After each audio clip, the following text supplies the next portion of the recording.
ये आकाशवाणी है। चर्चा का विषय है, कार्यक्रम के अंतर्गत प्रस्तुत है भारतीय सशस्त्र सेना झंडा दिवस के महत्व पर परिचर्चा। इसमें भाग ले रहे हैं मेजर जनरल अशोक कुमार और एयर वाइस मार्शल S.J. ननोतकर। परिचर्चा का संचालन कर रहे हैं आकाशवाणी संवाददाता कमल कुमार प्रजापति।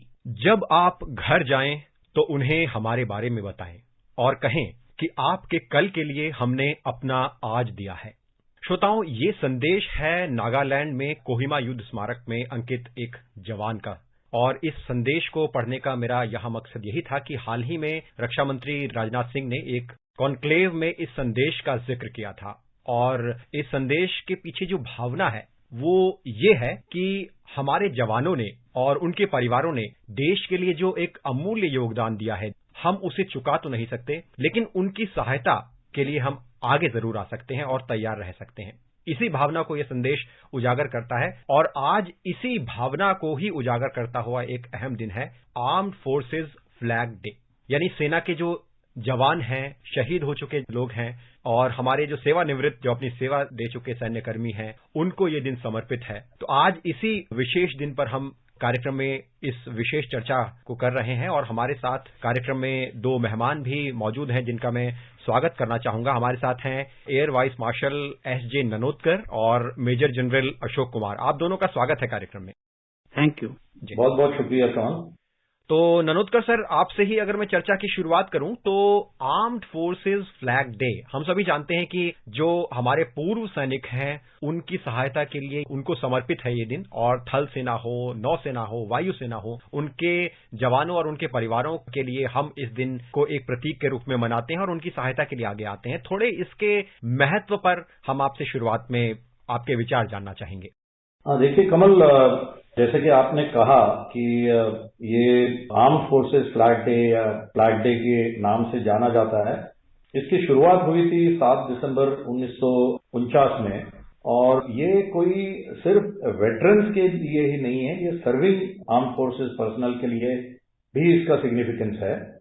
और ज्यादातर लोग जानते हैं इसको वेटरन्स के तौर पर, क्योंकि इस दिन हमारे जो जवान थल सेना, वायुसेना और नौसेना के और तीनों सर्विसेज के जो जवानों ने सर्वोच्च बलिदान दिया है इस धरती मां के लिए, सब लोग जानते हैं कि 17 से 21 साल की उम्र तक लोग सेना में भर्ती हो जाते हैं, और ये तो बहुत ही अहम एज है अगर देखा जाए तो, जहां पे जिंदगी की सही मायने में शुरुआत होती है लोगों के जीवन में। और उस आयु पर ये जब जवान या अफसर होते हैं जो सेना में भर्ती हो जाते हैं, और उनको पता होता है कि सेना में जब वो भर्ती होते हैं तो उसका मतलब क्या होता है। यानी हमारे देश की रक्षा में जब भी बुलावा आएगा, जब भी उनको अपॉर्चुनिटी आएगी कि अपने सरहद पर जाके देश की रक्षा करें, किसी भी यूनिफॉर्म में हो, या आर्मी की ऑलिव यूनिफॉर्म में हो, एयरफोर्स की ब्लू यूनिफॉर्म में, या नेवी की व्हाइट वर्दी में हो, तो किसी भी वर्दी में हो, लेकिन सरहद पर जाकर और पहाड़ों पर, बर्फीले चट्टानों पर, या रेगिस्तान में, या ओशंस में जाकर अगर आपके देश की रक्षा करना हो तो वो सदा सतर्क रहते हैं। और उन्हीं की एक जो सैक्रिफाइस, अल्टीमेट सैक्रिफाइस जिसको कहते हैं, कि वो बलिदान देने के लिए तैयार होते हैं, ऐसे यही लोग जो यूनिफॉर्म में भारत मां की रक्षा के लिए खड़े हो जाते हैं, उनकी याद में ये दिवस मनाया जाता है।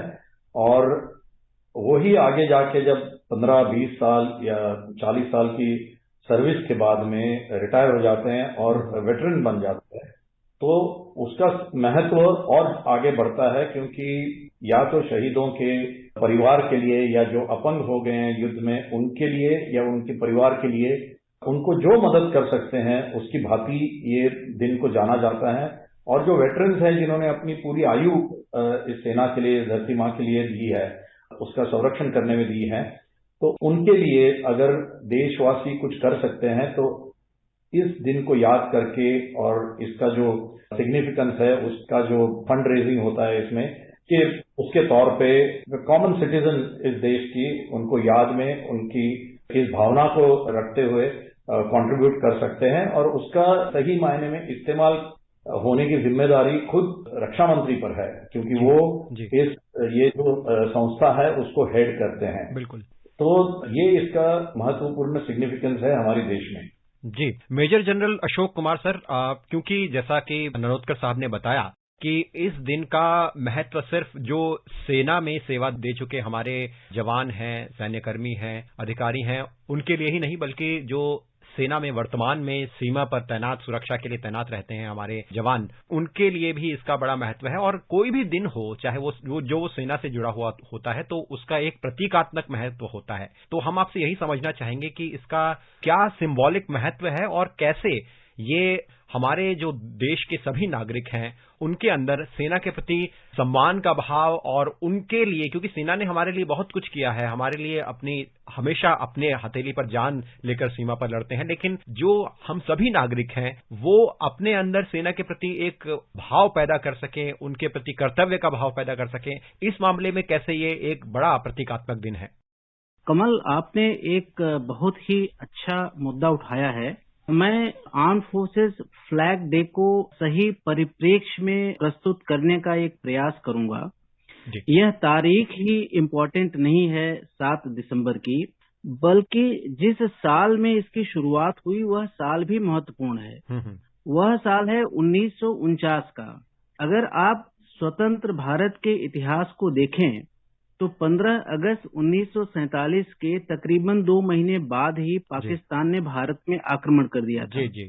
और वह युद्ध जो अक्टूबर 47 से इंस्ट्रूमेंट एक्सेशन साइन करने के बाद में और जम्मू कश्मीर के भारत में विलय करने के बाद में शुरू हुआ, वो अंततः 1949 में ही 5 जनवरी को खत्म हुआ था, सीज फायर हुआ था। और यह उसी वर्ष में 7 दिसंबर 1949 को आर्म्ड फोर्सेस फ्लैग डे की शुरुआत हुई, क्योंकि तब ये महसूस किया गया कि हमारे जो सैनिक हैं, किसी भी रैंक के हों, किसी भी सेवा के हों, आर्मी, नेवी या एयरफोर्स के, जो लोग सेना में हैं उनको भी महत्व देने की जरूरत है। और साथ ही साथ वो तो बहुत ही आदर और सम्मान के पात्र हैं ही, जिन्होंने देश के लिए वीरगति प्राप्त की या उनको और भी कोई शारीरिक या मानसिक क्षति पहुंची। उस अवधारणा को लेकर यह आर्म्ड फोर्सेस फ्लैग डे की शुरुआत हुई। और अब जबकि इसके तकरीबन 73 इयर्स पूरे हो रहे हैं जी, और हमने बड़े जोर शोर से 75वां इंडिपेंडेंस डे की जो सालगिरह मनाई है, तो आर्म्ड फोर्सेस फ्लैग डे की सालगिरह में 75वीं में भी सिर्फ 2 वर्ष शेष हैं। और जो आपने ये बात कही है, उस बात का सही उत्तर इससे ही पता लग जाएगा कि किसी एक सैनिक से एक आम नागरिक ने पूछा कि आप लोग इतना कुछ देश के लिए करते हैं, हम आपके लिए क्या कर सकते हैं? और उस सैनिक का उत्तर था कि हमें एक ऐसा देश दो जिस पर बलिदान करने के लिए हम गर्व कर सकें। जी। हम आपको अपने बलिदान के लायक समझ सकें। एक बहुत बड़ी जरूरत है। हालांकि केंद्रीय सैनिक बोर्ड, राज्य सैनिक बोर्ड एंड जिला लेवल पर जो ऑर्गेनाइजेशंस हैं, उसके माध्यम से तरह तरह की सुविधाएं दी जा रही हैं। आर्म्ड फोर्सेस फ्लैग डे का फंड इकट्ठा किया जा रहा है, वो सब मदद पहुंचाई जा रही हैं, लेकिन उसको मैं एक बहुत बड़ा हिस्सा नहीं मानता। सबसे बड़ी बात है कि आर्म्ड फोर्सेस के हर हिस्से को, जो हमारे शहीद हैं, शहीद के परिवार हैं, जो लोग सेनारत हैं या सेवानिवृत्त हैं, उनको राष्ट्र में जिस मान सम्मान के साथ देखा जाना चाहिए, उस दिशा में बहुत कुछ काम करने की जरूरत है। बिल्कुल। और अगर वह हुआ तो मेरे ख्याल से इस आर्म्ड फोर्सेस फ्लैग डे की जो है सही मामलों में जो पर्पज के लिए उसको इस्टेब्लिश किया गया था, वह पर्पज पूरा होता हुआ नजर आएगा। जी नरोत्कर साहब, क्योंकि अगर हम देखें तो भारत उन चंद देशों में शामिल है जिसमें हमारे सैन्य कर्मी हैं, उनके प्रति जो सम्मान का भाव है या उनको जिस तरह से देश की धरोहर कहा जाता है और उनके लिए जो सामाजिक सुरक्षा और उनके परिवार के लिए सामाजिक सुरक्षा की जो योजनाएं हैं वो एक तरह से पुख्ता हैं। और ये बहुत आवश्यक भी है, क्योंकि सेना सिर्फ एक ऐसा विभाग की तरह नहीं है, बल्कि सेना देश का वो अटूट हिस्सा है जिसके बिना हम देश की संप्रभुता या देश की सुरक्षा जिसके बिना अस्तित्व में ही नहीं है। तो ऐसे में जैसा कि आपने कहा कि सरकार ने स्पेशल फंड्स बनाए हैं जिसमें कि जो हमारे सेना में सेवा दे चुके हैं सैन्यकर्मी हैं, जवान हैं, उनके का संरक्षण हो सके, उनके परिवार का संरक्षण हो सके और उनके लिए सामाजिक सुरक्षा की योजनाएं हैं। तो इसमें ये सरकार के साथ साथ जो नागरिक है उनका भी कर्तव्य शामिल है। तो कैसे आप भारत की स्थिति को देखते हैं, भारत सरकार या जो हमारे नागरिकों के प्रयास हैं सेना के प्रति सम्मान का भाव पैदा करने के लिए, वो कितने अभी हैं और कितनी उनकी आवश्यकता है? कमल, ये आपने बहुत ही उम्दा सवाल किया है खड़ा, और मैं ये कहना चाहूंगा कि देखिए, हमारे देश में ये जो सैनिकों के प्रति जो सद्भावना है वो पूरे देश में सही मायने में है कि नहीं, इसका परिचय तभी आ सकता है जब लोग खुद खुल के सरकार से बातचीत करें और बताएं कि वो अपने आप क्या कर सकते हैं। जैसे कि कई देशों में हमने देखा हुआ है कि ये बातें जनता की तरफ से उठती है कि जब सैनिक सरहद पर खड़ा हो जाता है तैनात, जैसे आपने कहा कि डे इन डे आउट जैसे कहा जाता है, प्रतिदिन वो वहां खड़ा होके जिम्मेदारी निभाता है, तो वो ये सोच के नहीं निभाता है कि ये मेरी एक ड्यूटी है, मुझे ये करनी ही पड़ेगी। ये सोच के करता है कि अगर मैं यहाँ खड़ा ना रहूं तो मेरी देश की तरक्की, जनता की तरक्की नहीं हो सकती, मेरे देशवासियों की सुरक्षितता का एहसान मैं उनको नहीं दे सकता अगर मैं यहाँ अच्छे से मेरी ड्यूटी ना निभाऊं। तो इस भावना से वो वहां खड़ा होता है। तो ऐसे माहौल में जब उसको पता है कि इसमें जान का खतरा है, फिर भी वो डट के अपनी ड्यूटी करता है, तो उसके बारे में जो भावना वो अंदर से आनी चाहिए हर एक देशवासियों से। तो ये जो फंड वगैरह की बात करी है वो तो छोटा सा हिस्सा है। फंड को कंट्रीब्यूट करने के लिए हर एक नागरिक को इसकी भावना समझने की आवश्यकता है, और इसी का प्रयास करने के लिए ये दिन माना गया हुआ है कि जनता में एक जागरूकता पैदा की जाए कि हमारे ये जो सैनिक हैं जो जान हथेली पर लेकर अपनी ड्यूटी करते हैं हर रोज, जबकि हम आसानी से घर में सो सकते हैं, हमारा काम जो है रूटीन जो काम है वो हम कर सकते हैं आसानी से, तो इनकी बदौलत है, इनका एक बहुत अहम कंट्रीब्यूशन है इसमें। तो इसका जो सिग्निफिकेंस है इस दिन के माध्यम से सरकार जगाना चाहती है अपने जनता में। तो ये जब जनता को अंदर से आवाज आएगी इसके बारे में, तभी इसका सिग्निफिकेंस पूरे मायने में मैं समझता हूं कि हम समझ पाएंगे।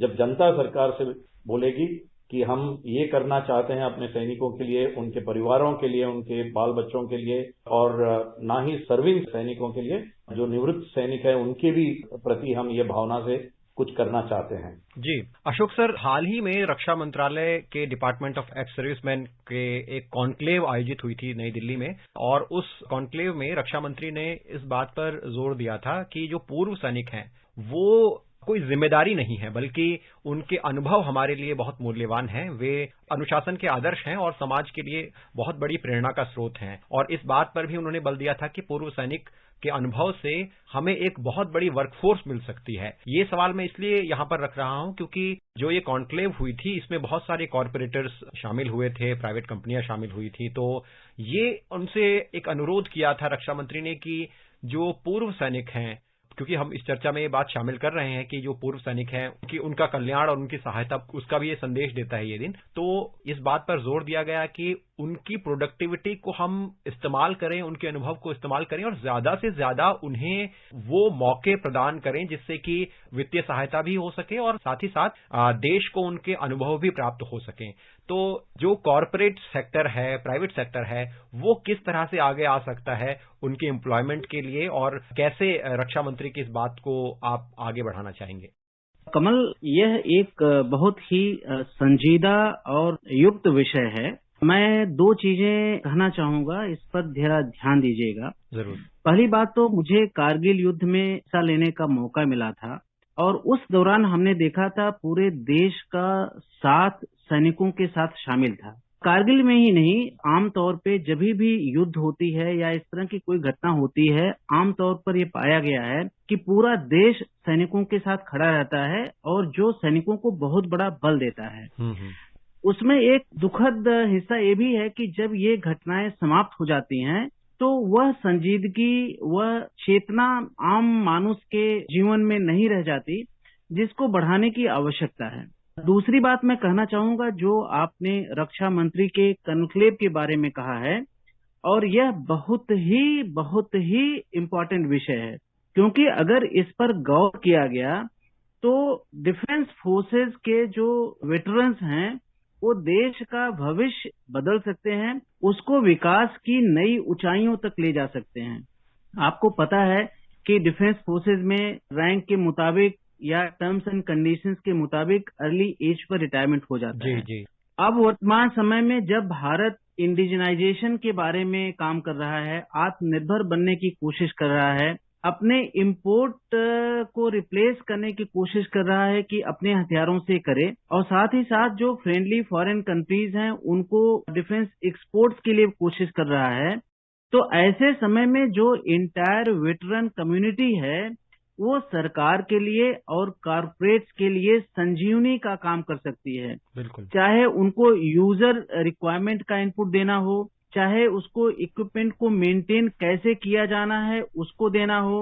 इंडिया वैसे भी धीरे धीरे एविएशन सेक्टर में एमआरओ हब के रूप में इमर्ज कर रहा है। जरूरत यह है कि एमआरओ हब सिर्फ एविएशन तक लिमिटेड न हो, बल्कि हर तरह के डिफेंस एंड सिविल इक्विपमेंट में हो। इसमें वो जो मेंटेनेंस या स्किल्ड फोर्स रिटायर हो रही है 35, 40, 45 साल की उम्र में, चाहे वो इलेक्ट्रीशियंस हैं, व्हीकल मैक हैं, रडार मैकेनिक्स हैं, वो सब लोग बहुत बड़ा रोल कर सकते हैं। अभी भी कॉर्पोरेट्स उनको एम्प्लॉय करता है, लेकिन ये बहुत ही इनफॉर्मल एंड एडहॉक मैकेनिज्म है। जी। मुझे खुशी होगी कि सरकार अगर इस वार्ता को सुनने के बाद में एक इंडियन वेटरन कोर का गठन करे, जिसमें सभी सेवानिवृत्त लोग चाहे जिस भी रैंक को हों वो उसमें ट्रांसफर किए जा सकें, और वो वहाँ जब तक स्वस्थ रह करके काम कर सके, देश के विकास के हर हिस्से में वो बहुत बड़ी भागीदारी कर सकते हैं।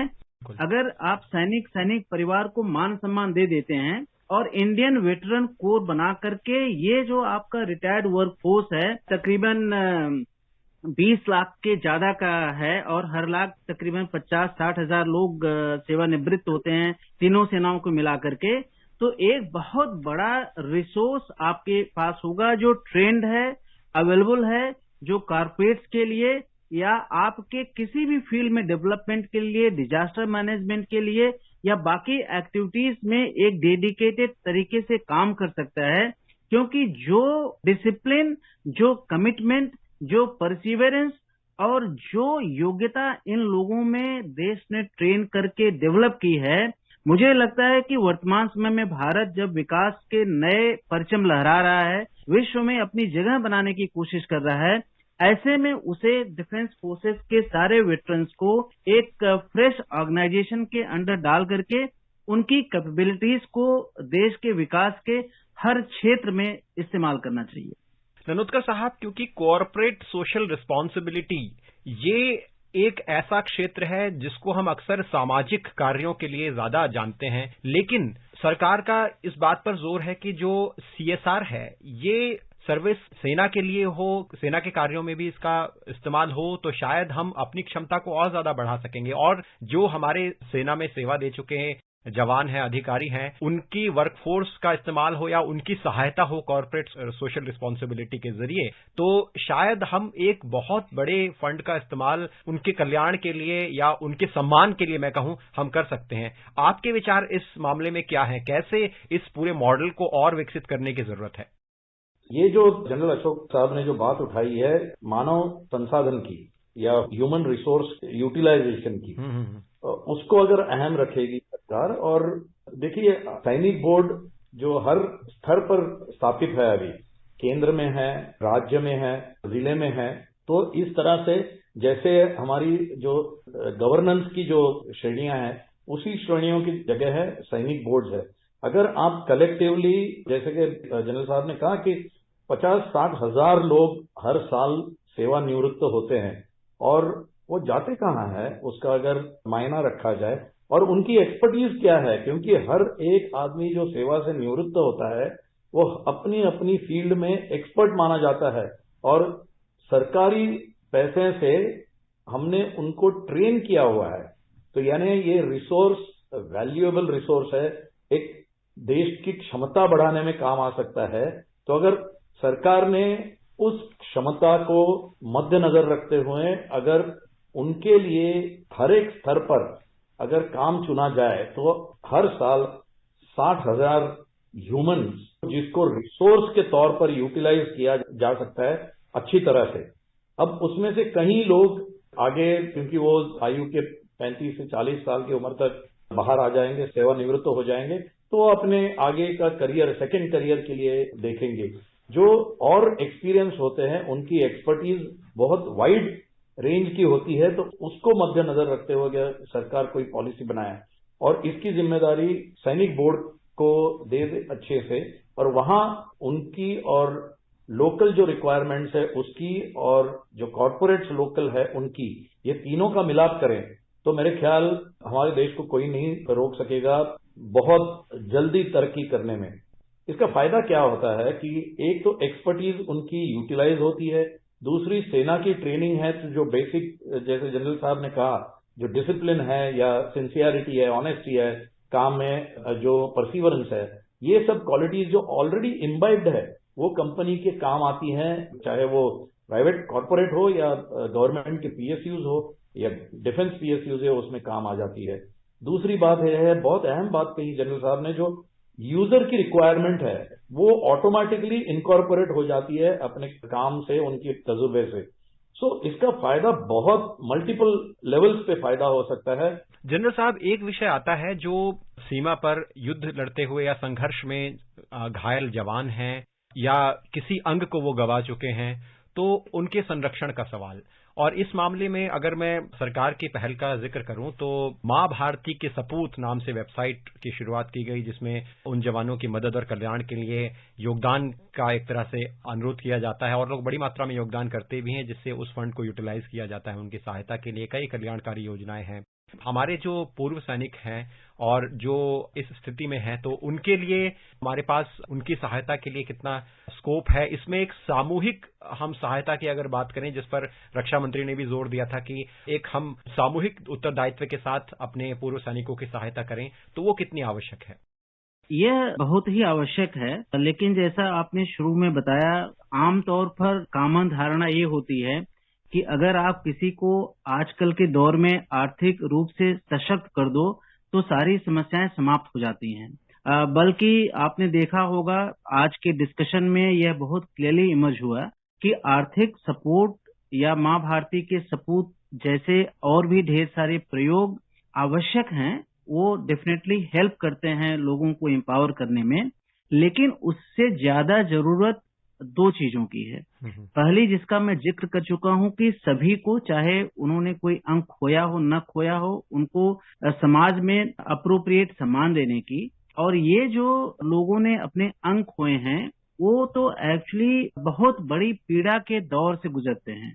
Government personal with disabilities act 2016 के तहत कुछ नए नॉर्म्स लेके आई है जो थोड़ा सा बेहतर हैं पहले के मुताबिक। साथ ही साथ आर्म्ड फोर्सेज में भी इनको जो अंग लगाने जाते थे, पहले आर्टिफिशियल लिम्ब सेंटर पुणे में था, फिर उसके रीजनल सेंटर्स भी बनाए गए, और जब से एक serviceman contributory health scheme ECHS launch हुआ है, तो अब कई आर्टिफिशियल लिम्ब के जो प्रोसेसेस सेंटर्स हैं उनको भी इम्पैनल किया गया है। लेकिन इसमें और भी बहुत ज्यादा मिशन मोड में काम करने की आवश्यकता है, क्योंकि जो लोग उस तकलीफ से गुजर रहे जाते हैं, अगर उनको उस अंग को रिप्लेस करने की या मेंटेन करने के लिए काफी दूर जाना पड़ता है, तो वह एक बहुत बड़ी चिंता का विषय होता है, खासकर ऐसे सामाजिक दौर में जहां पर कंबाइंड और संयुक्त फैमिलीज टूट रही हैं। और इसलिए जरूरी है कि इन लोगों को